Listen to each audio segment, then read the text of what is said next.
After a skirmish, two soldiers gallop at breakneck speeds with their wounded companion in tow. It's a race against the clock. Their comrade, Robert Shirtliff, is severely wounded. Robert has been shot twice in the thigh and slashed across the head by a saber. The soldiers, against Robert's earnest protestations, still push their steeds even harder. Arriving at the hospital, a doctor immediately begins treating the head wound, dousing it in alcohol and antiseptic. As the doctor leaves the room for some unknown reason, young Robert quickly and quietly makes a break for the exit. Using nothing but a penknife, Robert extracts one of the balls from his leg. The other is too deep. It'll be carried there for the rest of his life. But why would Robert feel the need to flee? Why wouldn't he want the doctor to treat his wounds? That's because Robert was not what he appeared to be. He was not a he at all. Her name was Deborah Sampson. Welcome to America's Forgotten Founders, where we will look at people whose contributions to the American Revolution, whether on the battlefield, in the halls of power, or on the home front, have been all but forgotten by the annals of history. While the story we just told was a bit dramatized, Deborah Sampson is the only woman whose service during the Revolutionary War is clearly documented. We know she served for a year and a half, was wounded at least once, was honorably discharged, and was granted a pension for her service. But her story has been subject to multiple tellings and retellings, and consequently has been shaped by misogynistic tropes, cultural preconceptions, and dramatic embellishments. As one of her biographers, Alfred F. Young, put it, she was wounded, she suffered pain, she had a scrape with death, and she lived to tell the tale, and to have others spin it into yet another tale. For this story, we're going to follow closely Young's book, Masquerade, The Life and Times of Deborah Sampson, Continental Soldier, because it is, in our opinion, the most comprehensive and factual narrative of Sampson's life. It does an excellent job of deconstructing the myths about her service, and it pays particular attention to the dynamics of gender inequality at the time. Much of Young's work uses a 1797 biography of Sampson published by Herman Mann. The book, which Mann revised after Sampson's death in 1827, contains some verifiable facts, many plausible adventures, and more outright fabrications. But it is the only work we have about Sampson's life that was compiled while she was still alive.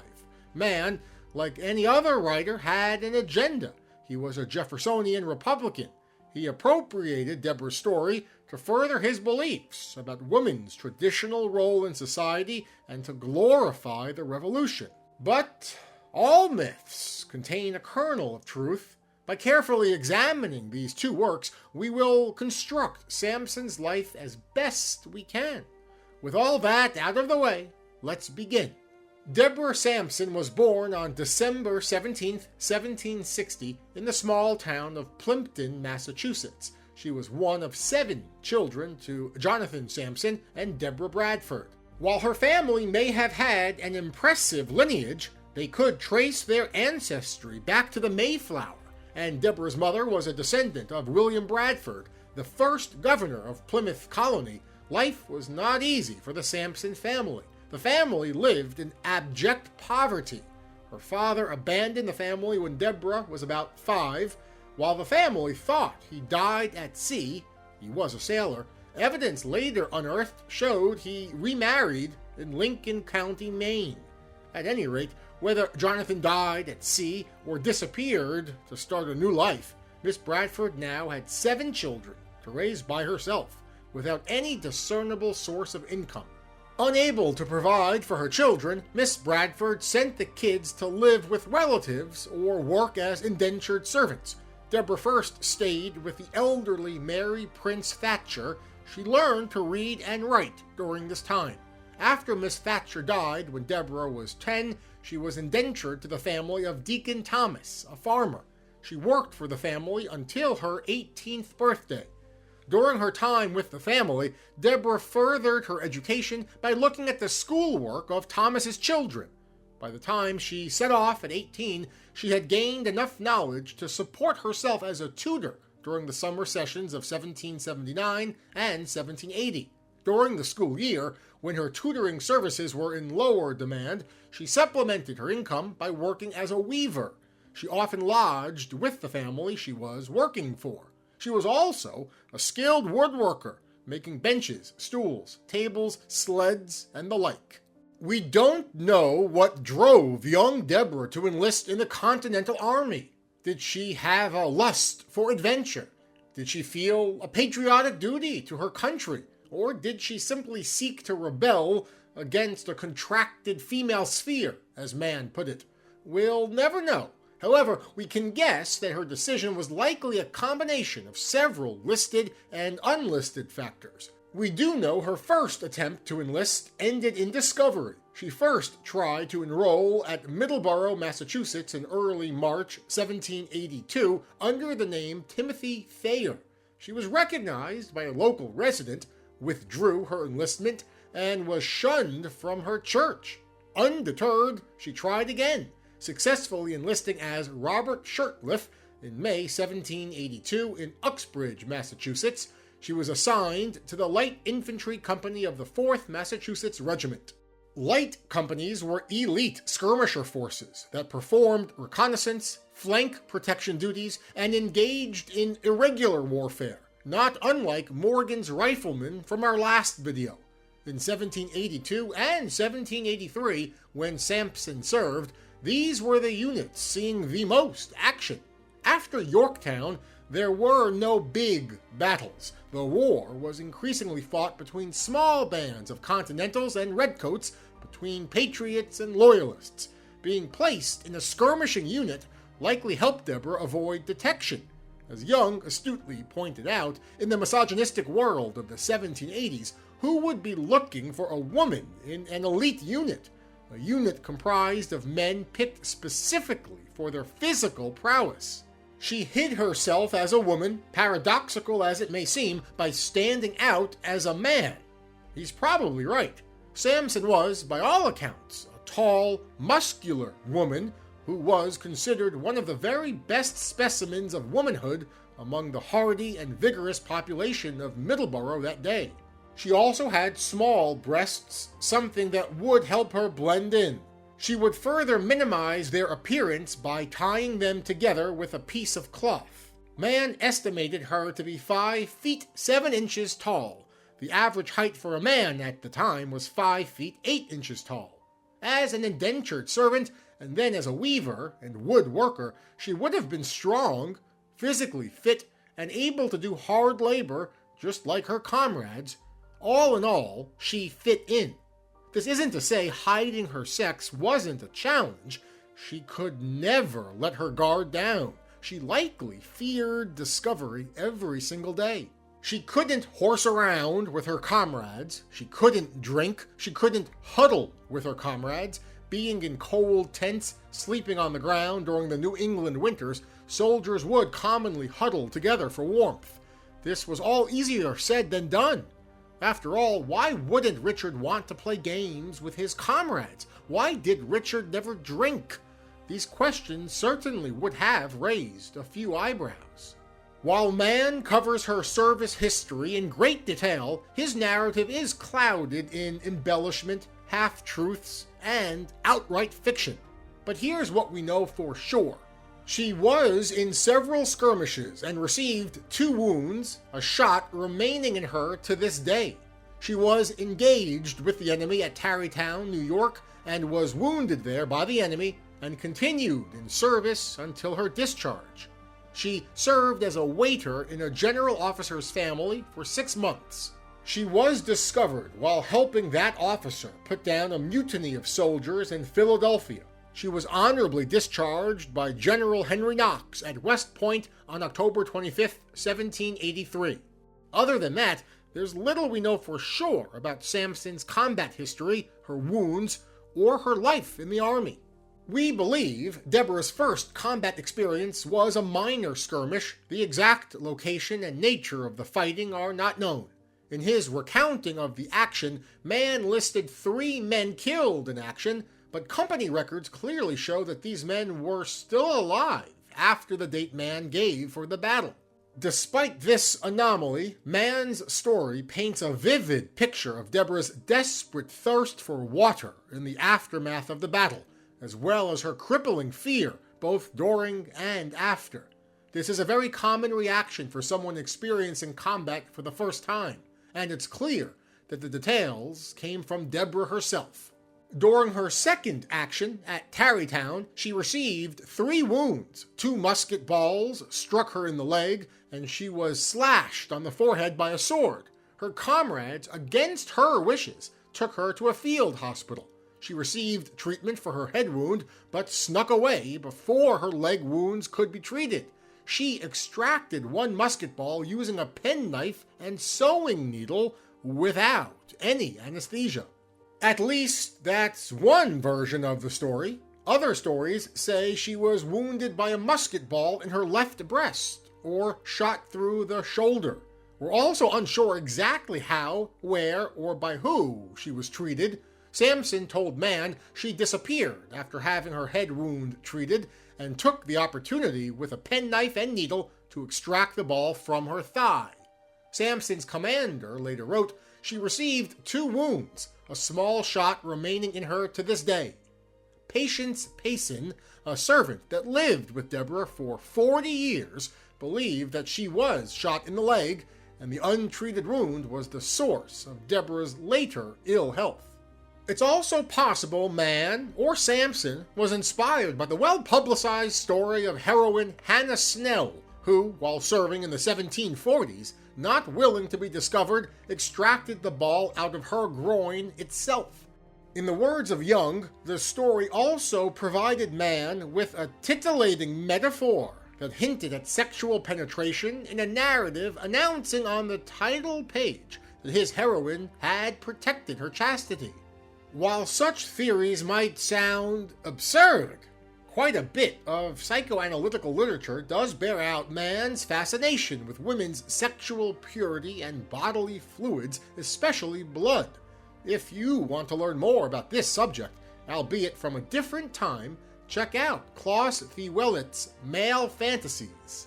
In any case, it is also possible Deborah herself invented the story to win her pension. After all, what male doctor would check her groin to prove a war wound?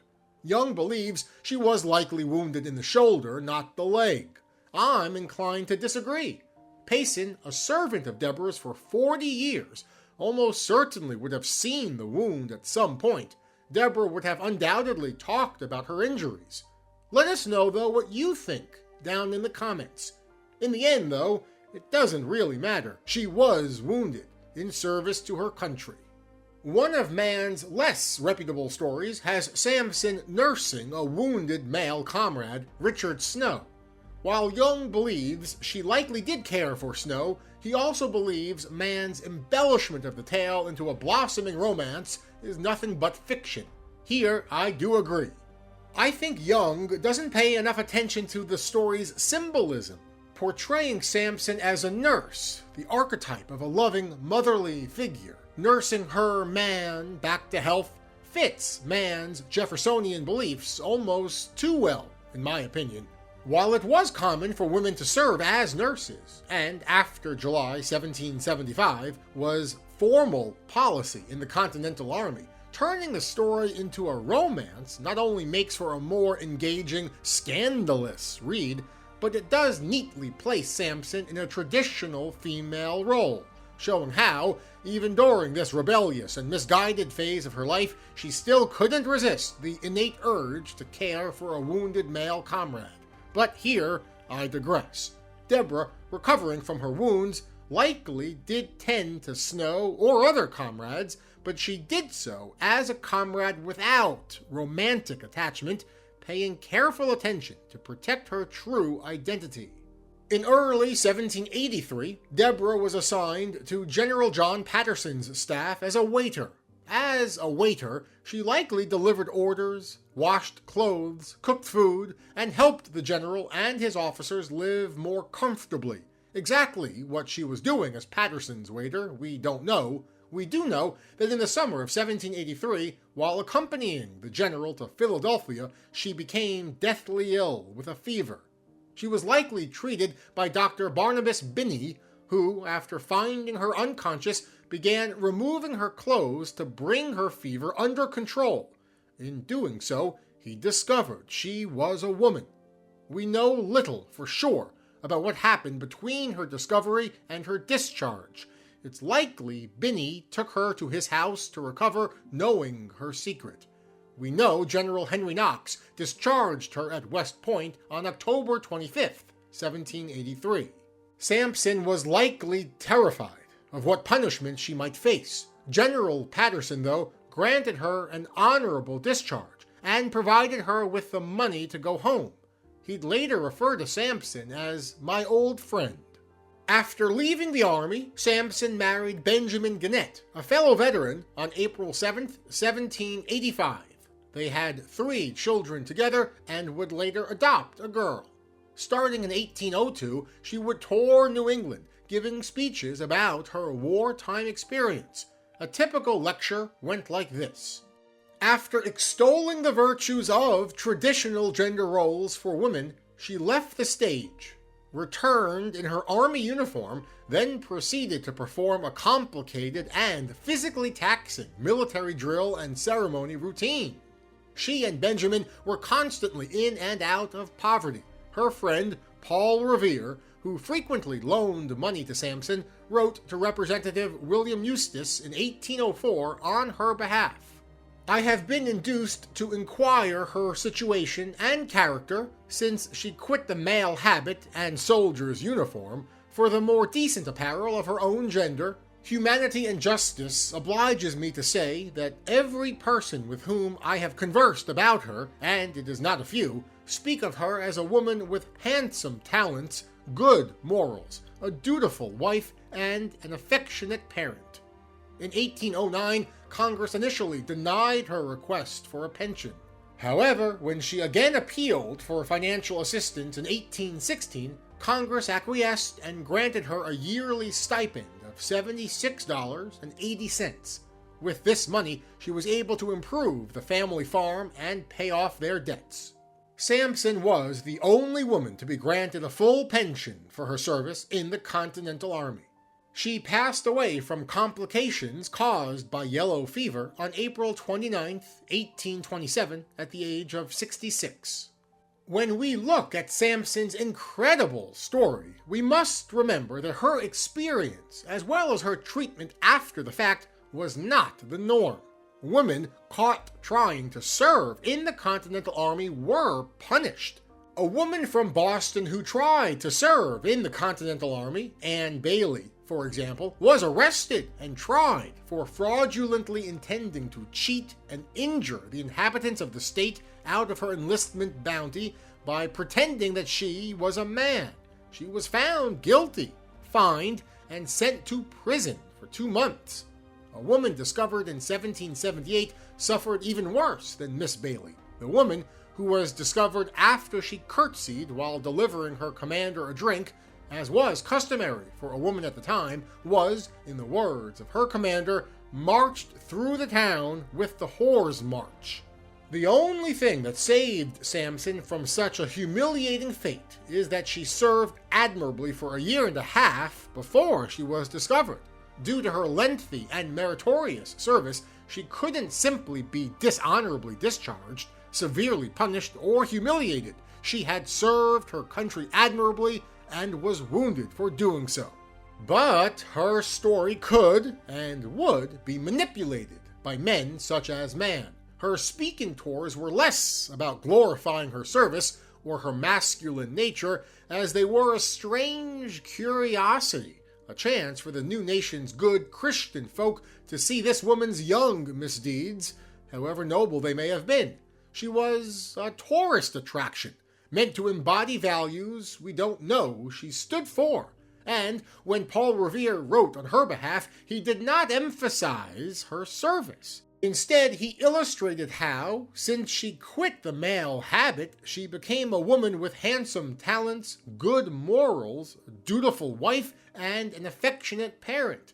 Her war service was not admirable. Her transition to being a good wife and mother was. Her service was not remembered because she was a woman, but despite her being a woman. And her abilities as a soldier did nothing to challenge the prevailing view at the time that a woman belonged in the house, supporting their husbands and bearing children. And while our country has made significant strides in gender equality in the last 250 years, we still have a ways to go. Women were first allowed to apply for combat roles in the U.S. Army only in 2016. Perhaps Young summarized her life and legacy best, saying, "A soldier can be defined not by what gets a person into the Army, but by what he or she does once there. What genitalia we're born with does not determine who or what we are or who we will become. Our character, convictions, and charisma allow us all to choose our destiny and to fight for what or who we believe in." I hope you found this video both informative and exciting. Make sure to like, subscribe, and comment. And join us next time as we look at our next forgotten figure, the Polish-American financier and spy, Chaim Salomon.